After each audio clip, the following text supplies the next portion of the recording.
Hi. అగ్రరాజ్యం America, పశ్చిమాసియా fire brand Iran. దశాబ్దాలుగా ఉప్పు నిప్పులా ఉండే ఈ రెండు దేశాల మధ్య ఇప్పుడు పాకిస్తాన్ వేదికగా కీలక చర్చలు జరుగుతున్నాయి. ఉగ్రవాదులను ప్రేరేపించే దేశంగా భారత్ సహా అన్ని దేశాలతో నిత్యం చీవాట్లు తినే పాకిస్తాన్ తన భుజాలపైకి పెద్ద బాధ్యతనే తీసుకుంది. చర్చల సారాంశాన్ని బట్టే ట్రంప్ నిర్ణయాలు ఆధారపడి ఉంటాయి. అయితే ఈ మొత్తం చర్చలకు కర్త, కర్మ, క్రియ ఎవరో తెలుసా? పాక్ ప్రధానమంత్రి మాత్రం కాదు. ఈ మొత్తం వ్యవహారంలో ఆయన కేవలం ఒక రబ్బర్ స్టాంప్ మాత్రమే. మరి ఈ హై వోల్టేజ్ డిప్లొమసీని నడిపిస్తున్నది ఎవరు?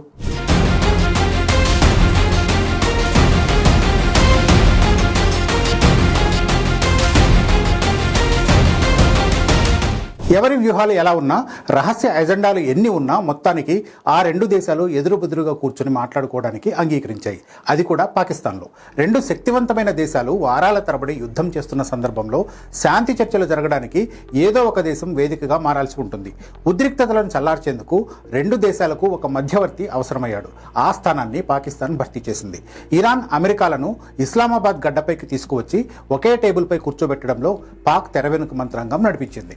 ఈ చర్చల వెనుక Pakistan army chief general Asim మునీర్దే కీలక పాత్ర. వాస్తవానికి పాక్ రాజకీయాల్లో, విదేశీ వ్యవహారాల్లో సైన్యానిదే ఎప్పుడూ పైచేయి.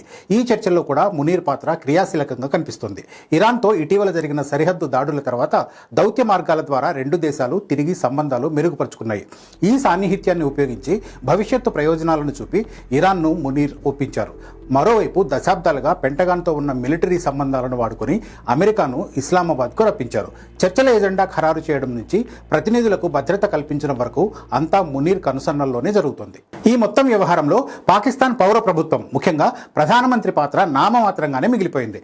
దేశ ప్రధాని కేవలం ఉత్సవ విగ్రహంలా డమ్మీగా మారిపోయారు. విదేశాంగ మంత్రిత్వ శాఖ కూడా ఆర్మీ హెడ్ క్వార్టర్స్ చెప్పినట్లు నడుచుకోవాల్సిన దయనీయ పరిస్థితి ఏర్పడింది. ఒకప్పుడు విదేశీ వ్యవహారాల్లో పౌర ప్రభుత్వానికి కనీస ప్రమేయమన్నా ఉండేది. కానీ ప్రస్తుత సంక్లిష్ట పరిస్థితుల్లో మునీర్ ప్రభుత్వ యంత్రాంగంపై తన పట్టును పూర్తిగా బిగించారు.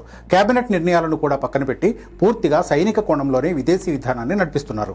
పాకిస్తాన్లో పౌర ప్రభుత్వం ఎంత బలహీనంగా ఉందో, ఆర్మీ పట్టు ఎంత బలంగా ఉందో దీనిని బట్టి అర్థం చేసుకోవచ్చు. పాకిస్తాన్ ఆర్మీ ఇంత రిస్క్ తీసుకుని చర్చలకు మధ్యవర్తిత్వం వహించడం వెనుక భారీ వ్యూహమే కనిపిస్తోంది. ప్రస్తుతం పీకల్లోతు ఆర్థిక సంక్షోభంలో ఉన్న పాకిస్తాన్కు అంతర్జాతీయ ద్రవ్యనిధి సంస్థ IMF నుంచి నిధులు అత్యవసరం.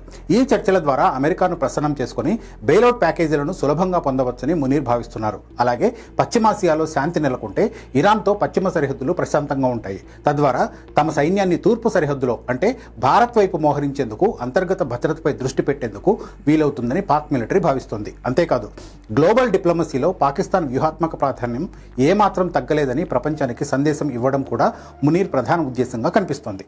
అయితే ఈ చర్చలు ఎంతవరకు సఫలమవుతాయి అనేదే ఇప్పుడు $1 మిలియన్ ప్రశ్న. ఇరాన్, అమెరికా మధ్య ఉన్న దశాబ్దాల వైరం కేవలం 1-2 చర్చలతో పరిష్కారమయ్యేది కాదు.